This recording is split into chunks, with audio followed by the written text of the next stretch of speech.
The center of the coronation of Queen of England is on a red carpet. Vatican Center, Chair of St. Peter sits on a red carpet.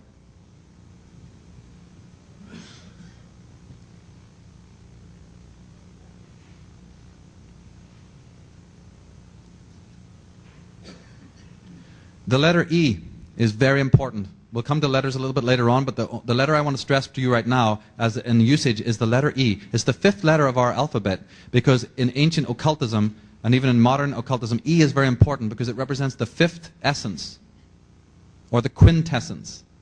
It was called epsilon.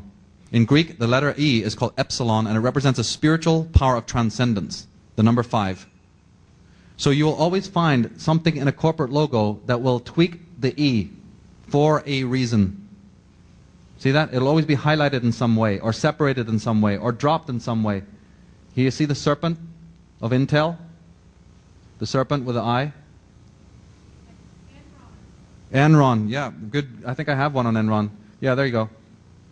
Right? It's either turned on, it'll be highlighted or, you know, stylized in some way.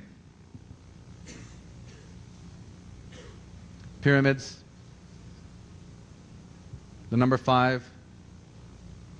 So many groups use the 5 and the symbol of the sun. It's a big thing even in the techie world, because these silicon types imagine that they're doing some occult work. The connection between the occult and the Silicon Valley is something I go into a lot in other talks. Look at the magical symbols.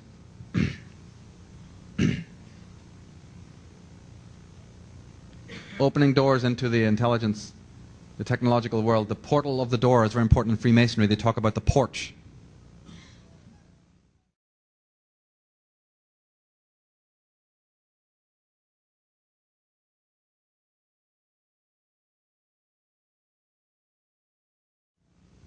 One thing that I find really pernicious in advertising is this simply the degradation factor, the demeaning factor that how animals are used, and how children are being portrayed. Not as children, of course. And how women are being portrayed. Here you have a symbol where the word coke, somebody was asking about the coke. It's an Egyptian word, and it relates to the male genitalia. Let's be polite about it. The ancient word for the male genitalia in the Egyptian was coke, or K-U-K, which is used as slang today, isn't it, for the male member? Right? It's an old Egyptian word. Look at the positioning of the model, where she's holding it. Because they, want to feminize things for men, but they want to phallicize things for women. She's got a missing head anyway, so she's got some problems. So let's replace it, with this surrogate phallus. That's why it's called the real thing. Here's another woman with some problems. She's got some head problems here.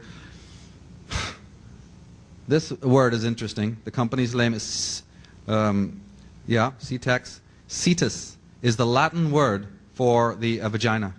CTS. Often just in very innocuous shots like this, you'll find something weird about the posture, the limpness, the submissive, dissimulating, flaccid look of the female is used a lot, which in itself is pernicious. The fact that there's something skewed about the imagery. Or they'll use the vamp. A lot of this we know already, I'm just going over it. The idea of the tramp, the vamp. This is Salem. And the incredible vampiristic look of this is outrageous. And also the fact that there's dismemberment involved.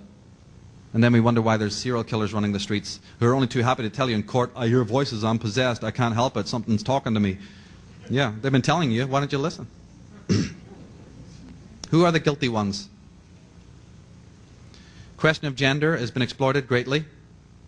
Wonderful sacred imagery of androgyny, which is the ultimate goal of all spirituality and all magic and all divination and all alchemy, is what we call androgyny. Not at a genital level, but at a spiritual level. The unification of the male and the female inside of you. That was the object of religion, that was the object of occultism originally. They don't want that. They want gender dysphoria now. They want to harden the masculine and weaken the feminine. So they play on these ancient mystical things. That's their job. They're not there to sell you products because they were millionaires in the first centuries of our period. In the early parts of this millennia, these people were already owning the world. That's only an ostensible concern to them. And that's where they get the money from, and that's why they advertise so heavily. They're into the cult of imagery, the cult of symbolism, to make sure that you are disassociated from your source and that your children are delinquent on the streets of the world. And that nature is subjugated. The androgyne, shown in symbols like this, or let's take a physical example where you've seen the guy shaving, the shaving ones where he's looking in the mirror. Very interesting how they use specular dynamics. You're looking through a mirror at a man who's shaving. Then the model, the female, comes up and looks in the mirror towards you together in an image like this. You're looking at your TV screen. That's a filter. No, you're looking through your eye is your first filter. Right? That's a lens. Then you look through the TV screen. Then there's the camera that's taking the photograph of the models. Then there's the mirror in the actual scene. All these, what they call mirror, specular dynamics, representing the filters of your own consciousness. All of this goes into making a single advertisement. And so the two bodies wrapped in one. You know? Or the strange mudras, the arms, the position of the arms, and the male and the female focusing in your mind. That can be done very beautifully. That can be done in great art, like in Jean Cocteau, or the end of Francis Ford Coppola's Dracula movie, where the two people arise into the dome, you know, at the end as one being. That's a very spiritual rendition of that concept. But it can also be done to drag you down, or to sell you some product based on a very high spiritual motif that attracts your soul, but it's toothpaste or something. So what? I love the art. I think the graphics are wonderful, and I think that the people who do it are extremely skilled. They are the Michelangelos and they are the Leonardos of today, but they're not using their talents for the uplift of mankind. Unfortunately, they're taking it down. When you see the female model, the female, the goddess, the priestess, the empress, in the center of balloons or anything like this, balloons relate to the semen, right? Balloons relate to the semen. So she is the ovum, the cauldron of all life, and the balloon motif, that's even why you set off fireworks at Christmas and fireworks at the New Year. They represent the fire of the male, you see, entering into the dome of the night sky. There's all of these ancient motifs. So the little balloons with the thread on them, right, in miniature are representing the male seed around the female. There's a sexual motif. Your unconscious mind perceives it as that. Ancient motifs from the Bible, from religion, right, which are gender orientated, to sell you some damn apples or something. Eve and the apple, temptation. Oh yes, and the wonderful advertisements that proliferate about what men want.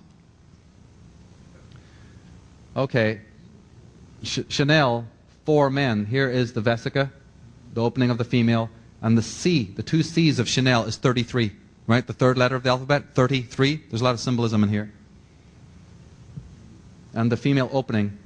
And A-N, by the way, right in the middle there, is the ancient word for the heavens, for the goddess of the heavens, An.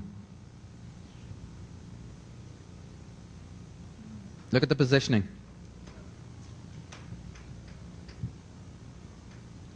Look at the positioning. That is very attractive to your unconscious mind, even her hand's position. You'll find actors like Marlon Brando and James Dean used to use a lot of these kinds of symbolisms for positive usage, but just the symbol of the womb, anything connected to going back to the womb has a lot of currency in advertising. Yes, perfectly, good example. Phila, let's look at this one and another twist on it. They use a lot of words putting backwards. The word Phila doesn't mean anything in English, that should get your hackles up. As soon as you see something that doesn't mean something in English, please understand that it does mean something in one of the ancient languages of the ancient world. Latin, Greek, Hebrew, you know, which didn't use vowels, or one of the magical languages. If you spell the word backwards, you get Aleph. Anybody into Hebrew here? They'll recognize that word. Aleph means the life, the breath of life. Your breath was called Aleph. It's the first letter of the Hebrew alphabet. And it means breath, or it means life, to be alive. Now, you tell me what would happen. What does it mean if I take the word for life in Hebrew and turn it backwards? What am I suggesting? Precisely. So when you see our teens walking around looking like death warmed up with Fila t-shirts on and not feeling too good, Maybe there's a reason. So you can wear the corporate logos, you can dress from head to toe and look dead chic. I don't mind, but at least know what you're wearing. That's all I'm advocating.